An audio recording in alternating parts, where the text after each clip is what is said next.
Yo.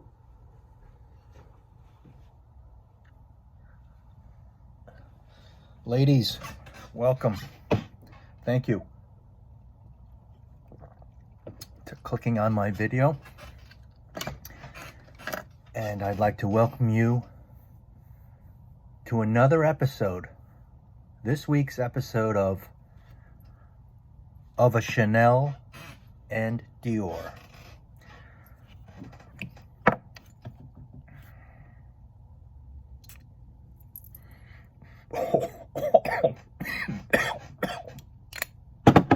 Whoa.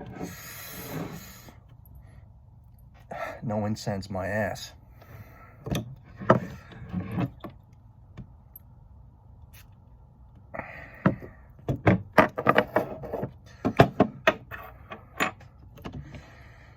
Whew. Oh. This is not a review. I am just starting to get to know both of these scents. Le Lion, the lion from Chanel, a 2021 release, and Cuir Cannage of the original La Collection Privée. Let me look up some notes here. And this was released by Francois Demachy in 2014, Cuir Cannage, and I'm happy to have it and getting to know it. And the lion, I've had this for a couple of months. Boom. And I love both of them. So, in this week's episode, this is not a review like I just said. I just want to touch on some points in getting to know these two and maybe help you out as you might want to sample or buy this scent, especially this one, because if you're a Chanel lover, you're going to want to get this, and I do love it. The dry down to this, I just sprayed it, right? So, but I had the dry down on my hand. And I wore it last night to bed. In the Accords of Le Lion Chanel,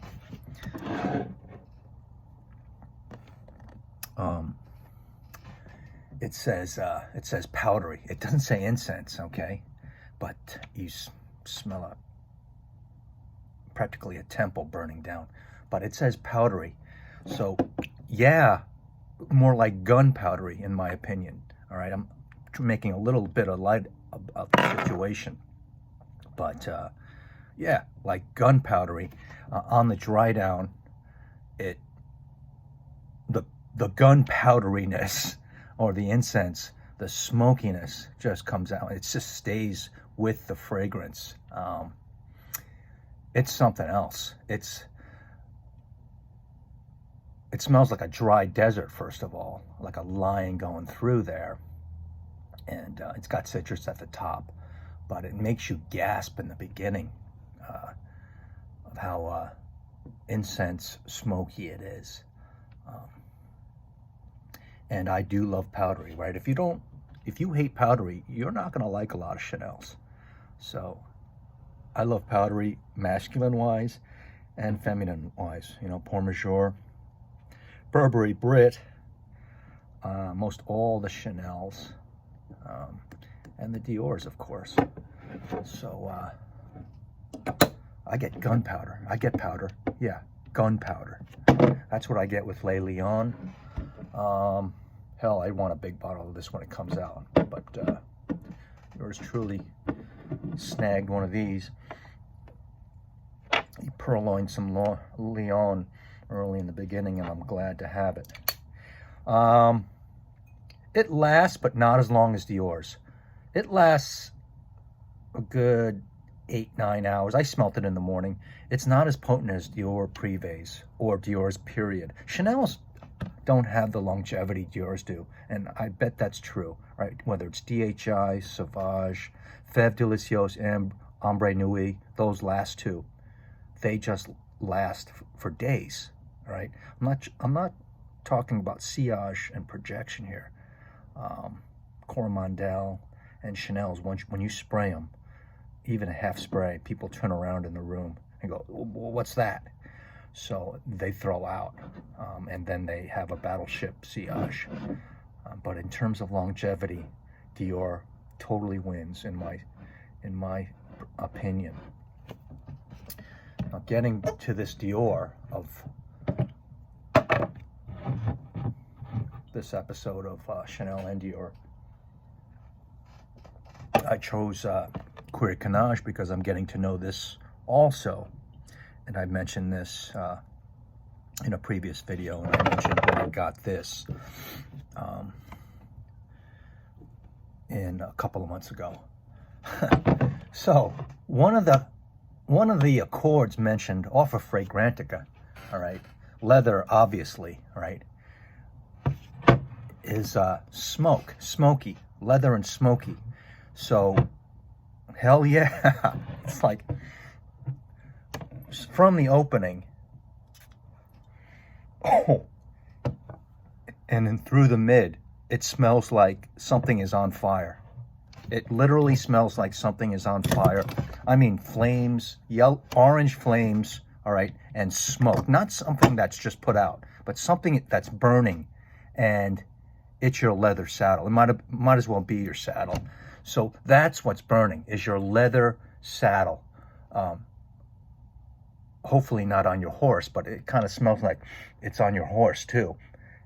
And it's a dry, burning fire smell.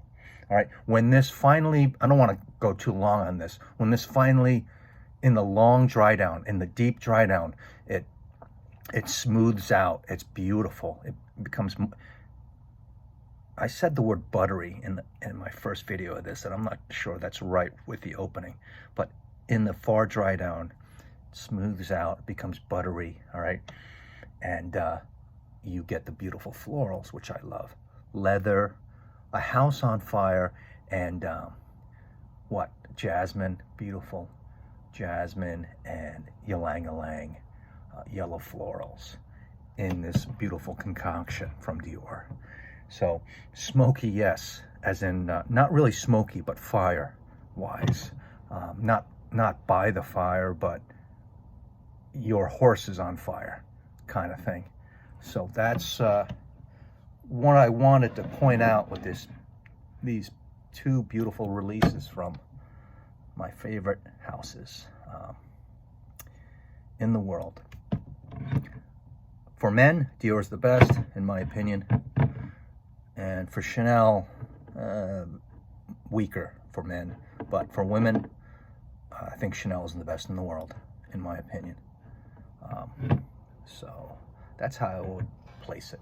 So please stay tuned to this channel, and click on tomorrow night for another episode of a Chanel and Dior. And I'll see you there, okay? So until then, aloha, and thank you for stopping by and checking out this channel. Bye-bye.